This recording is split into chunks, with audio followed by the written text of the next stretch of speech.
Mga kababayan, meron ho tayong urgent update sa lagay ho ng ating panahon. Panibagong bagyo ho ang nabuo sa labas ng ating Philippine Area of Responsibility at ito po ay ganap ng tropical depression. So sa ngayon, sa labas ng ating PAR, bukod po dito sa Typhoon Dolphin, may panibagong tropical depression at mayroon pang isang tropical storm. Alamin ho natin yung mga magiging epekto niyan sa ilang bahagi ho ng ating bansa.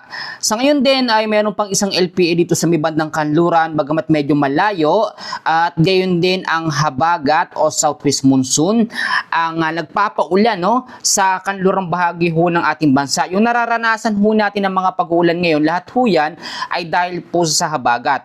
Bago ho natin simulan, importanteng i-share nyo ho, pakiusap, i-share nyo yung update natin para mas marami pong makaalam sa latest update ho natin sa lagay ho ng ating panahon.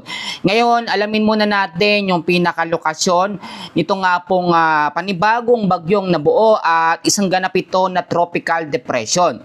Sa forecast po na nilabas ng Pag-asa, meron ho itong lokasyon sa ngayon na 2,675 kilometers east of Northern Luzon.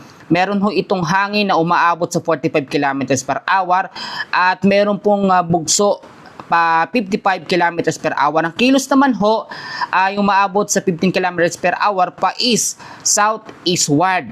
Bagamat ito ay wala pa naman sa PAR, malayo pa naman, hindi ho natin inaalis yung mga posibilidad na pumasok ito sa ating Philippine Area of Responsibility sa mga susunod na mga araw dahil pwedeng hatakin o higupin yan nito nga pong Typhoon Dolphin. Ang Typhoon Dolphin naman kahapon actually ay nawala na ito sa ating monitoring system, pero lumabas ulit siya at medyo bumaba ng konti ang track. Sa huling pagkatala po ng Pag-asa, 825 kilometers north-northeast of extreme northern Luzon po ang lokasyon ng Typhoon Dolphin. Merong hangin na umaabot sa 150 kilometers per hour at merong pagbugso sa 185 kilometers per hour. Pa-northwestward ang kilo sa bilis na 10 kilometers per hour. Ito po, kitang-kita nyo sa ating screen, nasa malapit sa extreme northern Luzon itong Typhoon Dolphin. At ang habagat ay tuloy-tuloy nyo hong hinahatak ang southwest monsoon. Kaya malaking bahagi ho ng ating bansa ngayon ay tuloy-tuloy po nakakaranas ng mga pag-uulan. So ngayon, i-update ko kayo sa tinatawag ho natin na forecast weather condition. Sa area pa rin po ng Occidental Mindoro, sa may parte ho ng Zambales at Bataan, monsoon rains po ang mararanasan dyan o yung mga tuloy-tuloy na pag-ulan pero hindi naman sobrang lalakas dahil po yan sa habagat o southwest monsoon. Yang mga nakikita nyong hangin na yan na umiihip, yan po ang habagat o enhanced habagat. Sa parte naman po ng Metro Manila, Ilocos Region, Abra, Benguet, kasama ho ang Tarlac, ang Pampanga, Bulacan, Rizal, Cavite, Laguna, Batangas, Oriental Mindoro at Antique. Occasional rains naman ang mararanasan o yung mayat-mayang pag-uulan dahil po sa habagat o southwest monsoon.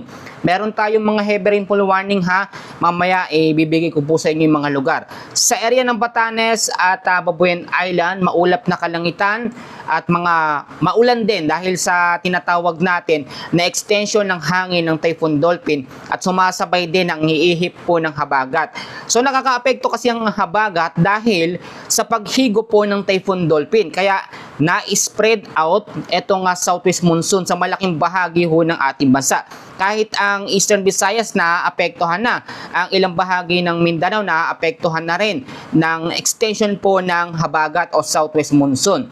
Sa may Zamboanga Peninsula, nalalabing bahagi ho ng Luzon, the rest ng Visayas, at ito pong Misamis Occidental, Lanao del Norte at Lanao del Sur, apektado din o apektado ng habagat o southwest monsoon. So merong inaasahan na cloudy skies with scattered rains and thunderstorms, lalo na ho sa hapon ho at sa gabi. Sa nalalabing bahagi naman ng Mindanao, may tsansa ng mga pag-uulan dyan dahil din sa habagat, and ang weather system dyan talaga na nakakaapekto ay ito pong mga localized thunderstorm. Hindi naman siya masyadong apektado, pero yung habagat masyado na kumalat, masyado nang na-spread out dahil po sa paghigop ng Typhoon Dolphin. Ngayon, alamin natin yung mga lugar po na nakataas sa heavy rainfall warning. Medyo madami ho ito ha. Ito ho, unahin muna natin yung tinatawag natin na 100 to 200 mm sa dami ng pag-ulan dahil sa habagat ang aasahan sa may Ilocos Sur, La Union, Abra, Benguet, Zambales, Bataan at Occidental Mindoro. Nasa yellow hanggang orange warning po tayo ngayon ha. Pag sinabi ho natin mga kababayan na orange warning, ito po ay yung 100 to 200 mm sa dami ng pag-ulan. So dapat alam po natin yan.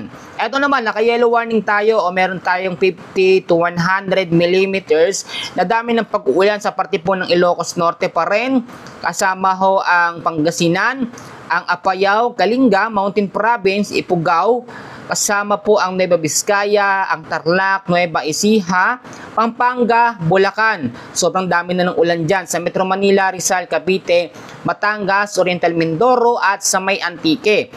Ito naman po, linggo ng hapon hanggang sa gabi, orange warning tayo na merong 100 to 200 mm sa dami ng pag-ulan sa Ilocos Sur, La Union, Benguet, Zambales, Bataan at Occidental Mindoro.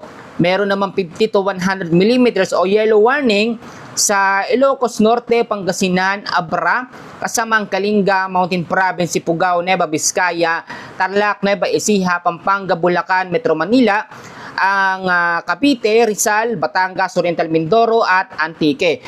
Kung mapapansin ho ninyo sa mga lugar na binanggit ko, halos pare-parehas lamang. Ito po kasing habagat o southwest monsoon ay inaasahan na tatagal hanggang sa third week pa po ng Agosto o yung tinatawag din natin na siyam-siyam.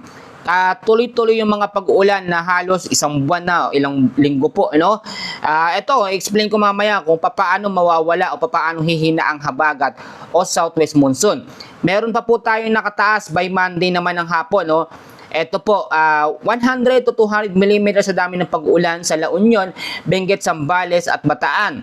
At linggo ng hapon hanggang sa Monday ng hapon, 50 to 100 mm pa rin sa may Ilocos Norte, Ilocos Sur, Abra, Pangasinan, Tarlac, Nueva Ecija, Pampanga, Cavite, Batangas, Occidental Mindoro at Antique.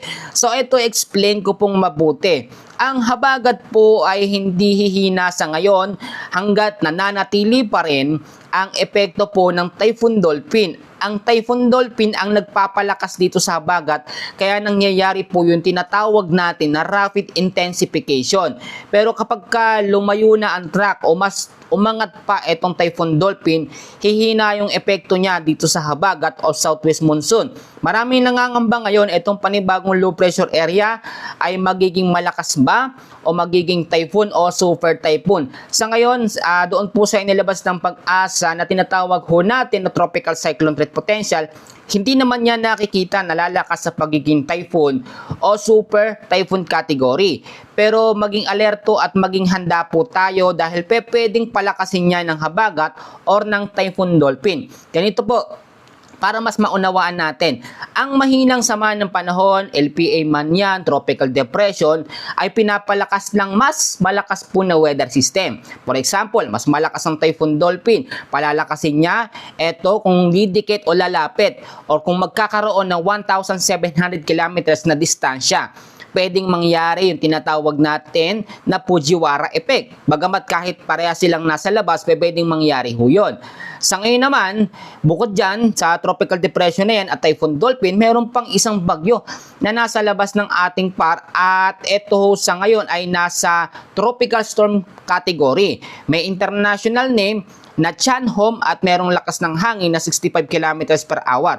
Uulitin ko, wala ito sa para, masyadong malayo at hindi yan papasok. Papunta yan sa direksyon po ng Japan, dyan sa may Tokyo, kitang-kita naman natin. Pero ang epekto niyan, yung pagpapalakas ng mga cloud cluster o pagkabuo ng mga cloud cluster malapit po sa palibot ng ating Philippine area of responsibility. Kaya ang lagi ko sinasabi kapag ganitong rainy season, dapat lagi ho tayong updated. Ang update ni Kuya Francis, ito po, talagang dinadalasan ko po. From time to time, umaga, sa tanghali, sa hapon, meron tayong mga update para mabilis nyo hong malaman kasi nagbabago ang update po sa lagay ho ng ating panahon. Kaya yung mga nakasuporta sa akin, mag-antabay kayo kasi marami pa tayong aalamin na update sa lagay ng ating panahon. Magbabago pa. Titignan din natin kung itong LPA na isa sa kanluran ay magiging tropical depression. Bagamat sa ngayon, ang pangunahing weather system pa rin natin ay habagat, nakabanta naman ang kabilang mga bagyo. Merong typhoon, merong tropical depression at merong tropical storm. Kahit malayo sa ating bansa, kailangan i-monitor dahil nga po yan ay posibleng magbigay ng mga cloud cluster o mga low pressure area sa manang panahon malapit ho sa ating bansa. Yan muna ang latest na update natin sa lagay ng ating panahon. Ako po muli si Kuya Francis at ito ang ating update dito sa channel na ito. Maraming salamat po sa inyong patuloy ho na pagsuporta.